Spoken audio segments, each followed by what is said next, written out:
Are these the only three things dolls have been used for? Toys, collector's items, and demonic conduits? Asking for a friend. Also, it looks like this movie should give credit to my freshman thesis, Dolls from Barbies to Bratz, a Raggedy Ann's Tale. Maybe it will also get a B- from my children's playthings professor.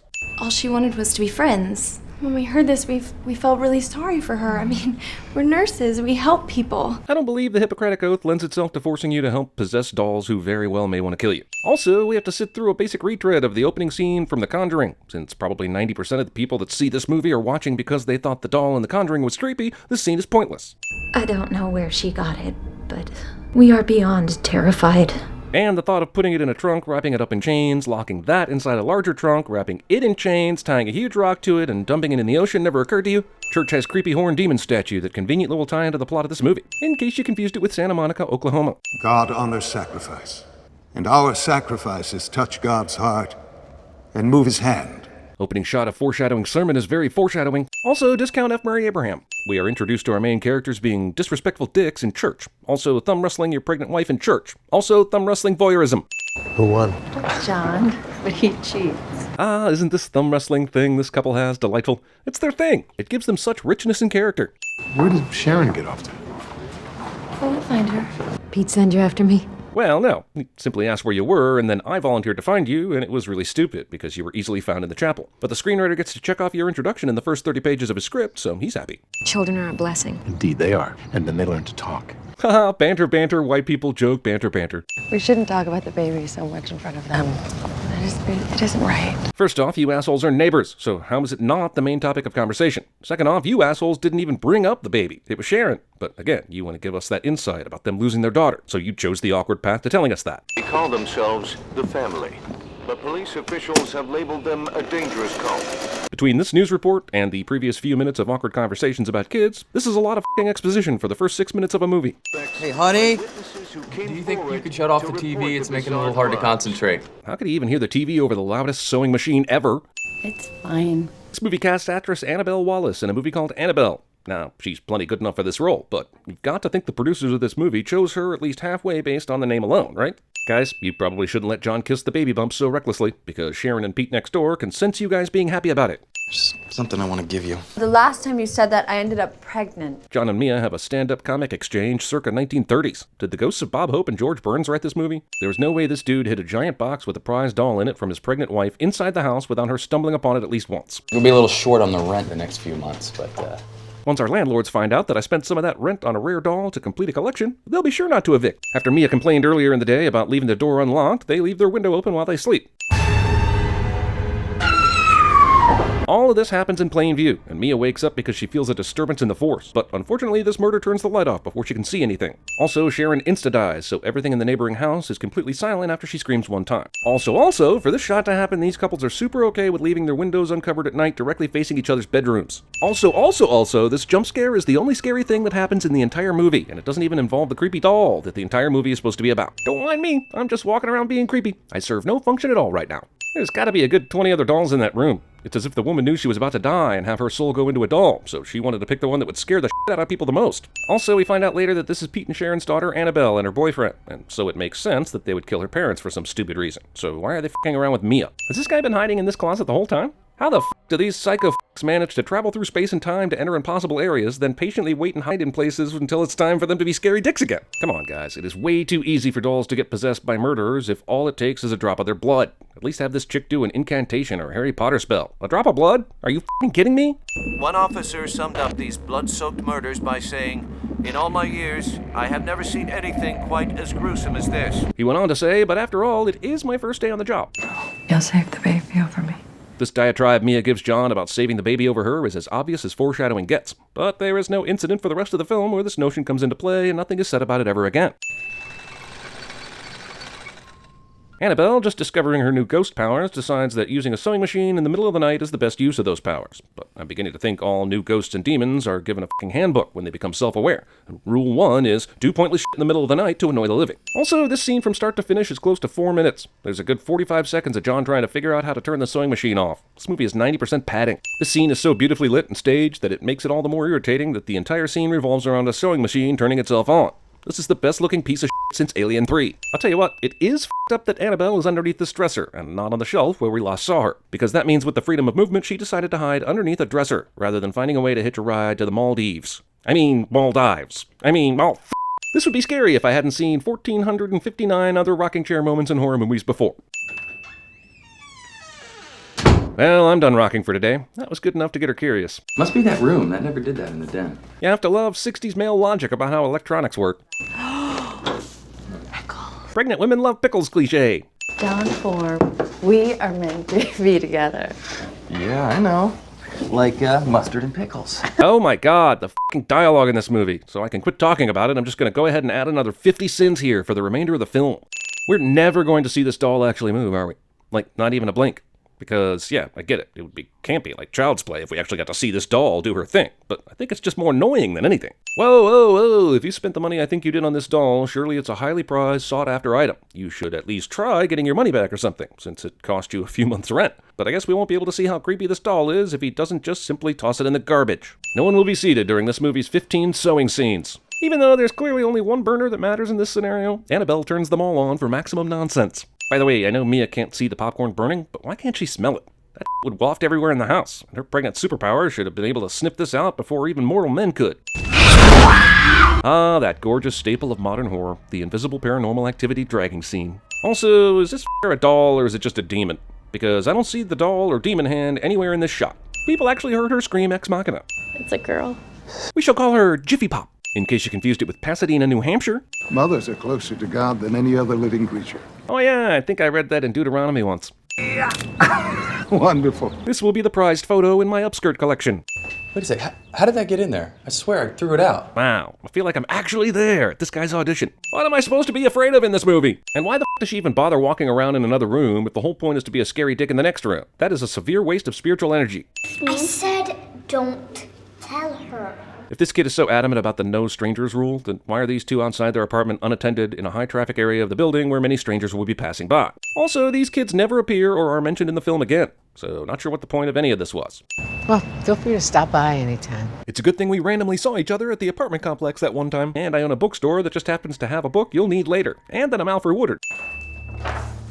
Mia keeps getting drawings of a scenario by which she and her baby are going to get hit by a truck. This is a waste of time for a ghost, for Mia, and especially me. Also, how much time has passed? I was trying to figure out how they could even afford their first house. And now they've somehow managed to get out of their lease, which surely would have come with some sort of penalty, and get an apartment in Pasadena in what, a matter of days? I mean, Mia has zero income, and John is a resident, right? If they don't show us a behind-the-scenes illegal drug operation John has going on at the hospital, I'm calling bullshit.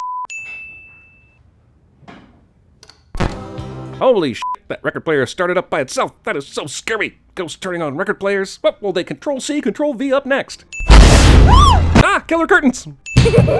Child giggles as they run from one place to another in a horror movie cliche. This stupid girl had Mia in a perfect position to terrorize her not 30 seconds ago. And once again, who are we supposed to fear? The grown woman looking at the baby in the crib? The doll? This kid? Father Perez and his camera?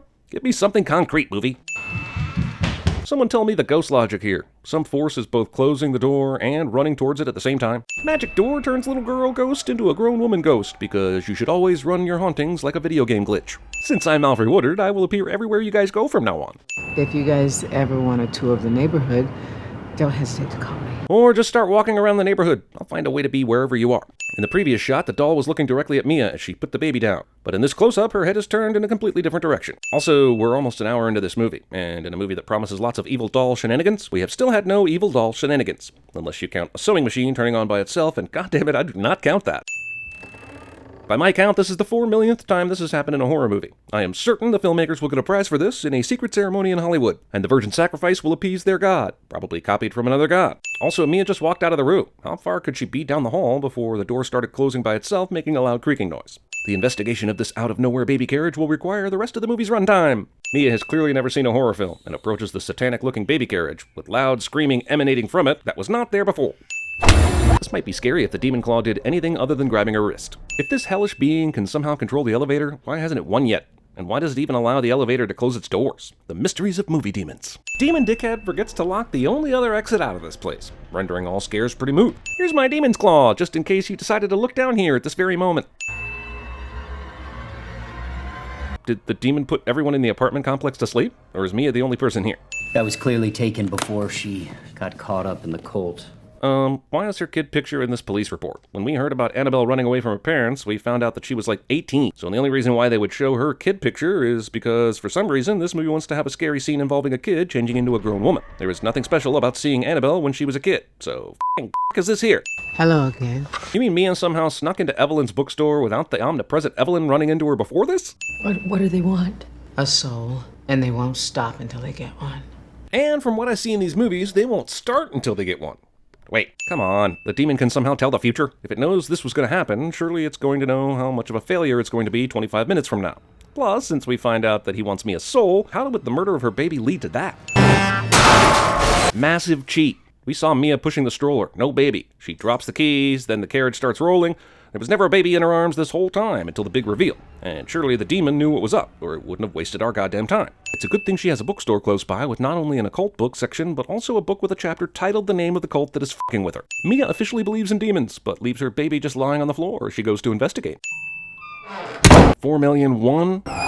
4,000,002? There's nothing scarier than when heavy books fall all around your baby. But I am relieved to see this being from the depths of hell has horrible aim, or is from the part of hell where they don't believe in harming kids. So? It takes nearly 70 minutes for this movie to Annabelle. Somehow this scene is way less terrifying knowing that a demon is controlling the doll like a less evil Jeff Dunham. Also, what's the point? What's the freaking point? Does it need the doll? What happened to human ghost demon Annabelle? Demon somehow knows not to be there as soon as John opens the door. This is essentially a John Ex Machina, but it's more of an indictment of the demon's slow theatrics. This doll, may I see it? So did Mia see the demon behind the doll? Or was that for our benefit? Why does she think the doll is the problem after all the things she's seen? Also, let's not forget that John and Mia used to have some amazing thumb wars. At first I thought it was some fun character trait for the couple to have, but now I realize the movie totally forgot it, and it was some cheap way to achieve something. So even though Mia has seen this doll wielding some crazy satanic abilities, she still took the time to place it back in her freaking kid's room. This family deserves everything that happens to them. Also, in the original supposedly true story this movie is based on, Annabelle was a Raggedy Ann doll. I get why they couldn't use that doll for this movie, but I feel they went a little too far on the creepy look factor. This doll looks like it would only be purchased by someone that's hoping it will come to life and kill the shit out of their loved ones. I still don't understand what the doll has to do with this supposed demon. John would be amazing at CinemaSins. Demons can sometimes use objects as conduits to achieve their desired goal. Except in this case, it's ridiculously ineffective, and it's shown it has way more power and doesn't need to use a doll. Demons can't just take souls, Mia. A soul needs to be offered to the demon before it can take it. I guess the demon also hopes you'll consult someone who's knowledgeable on the subject so that you'll know what it wants. It's done a terrible job of expressing that wish to Mia so far, so I wonder how it was ever supposed to get what it wanted if it never told her. At the very least, I've heard of a married couple that the church has worked with in the past. They're way too expensive for this movie, and they're between Conjurings at the moment. What do we do in the meantime? I can't have Leah anywhere near that doll. You tried getting rid of it one time, and threw it in the f***ing garbage. You didn't try anything else, and yet you think it's hopeless.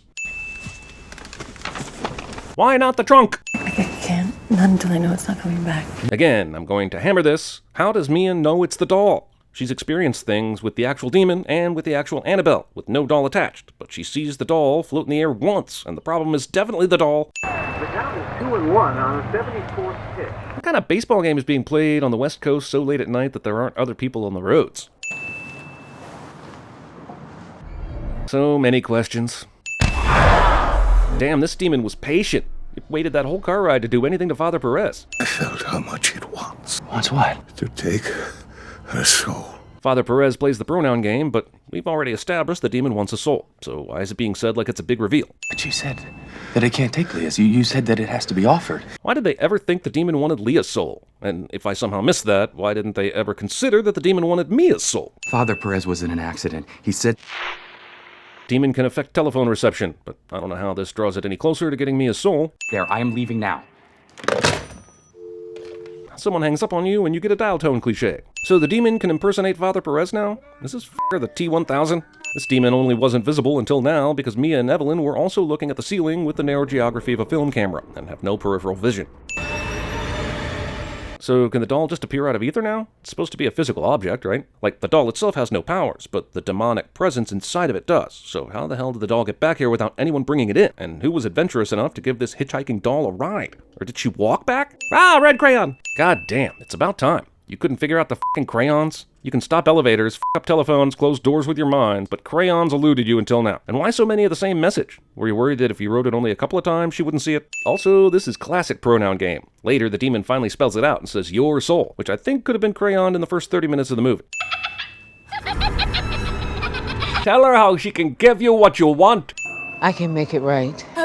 This is what Ruby meant. How do either of these women know that this will bring Leah back to Mia? Hell, Mia's only going off of one person's intuition that the reason the demon f***s with you is it wants a soul. And she didn't even hear what Father Perez said to her husband in the hospital. Also, this seems like a very convoluted way for a demon to collect a soul. Instead of farting around for the last couple weeks moving dolls around and shit, couldn't it have just gone to Mia and said, so, I'm going to take your baby, and the only way you're going to save her is if you give me your soul or someone else's soul. Got it? Good. Also, does the doll actually have to do with this? We saw the blood go in the eye, and we've seen Annabelle's ghost appear around the doll, but Annabelle is not the demon that's trying to collect the soul. So does she just happen to be around? And even if we are to assume that the cult raised this demon, where the hell are the other cult members? Wouldn't they be aware of this and hang out around Mia in their sheep robes or whatever the cult members wore back then? Also, if any soul would do, then why didn't the demon also haunt John? Are you telling me only a female soul will do? That's racist. God honors sacrifice, and our sacrifices touch God's heart and move his hand. Except maybe when your sacrifice is to offer your soul to the devil. So we get one death this entire movie, after Pete and Sharon get murdered basically off screen.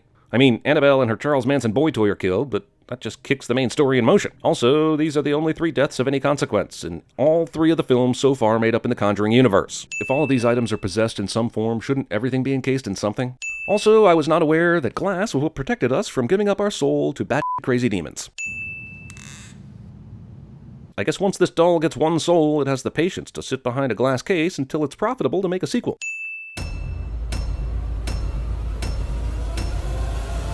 Where the hell did you learn to bake?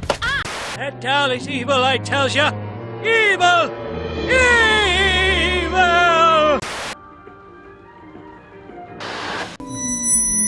They're here.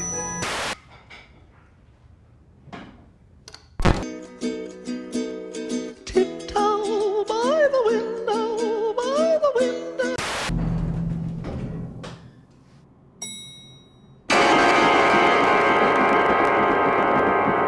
I want my molecules back! I don't think so. Don't hang up on me. Hi, I'm Chucky, and I'm your friend to the end. And look, blow up the damn ship! No! What do you want from me? What do you want from me? What do you want from me? Cans! I did the bed! Cans! Oh my god! There was no bid, it was full of cans. Are you sure? Yes.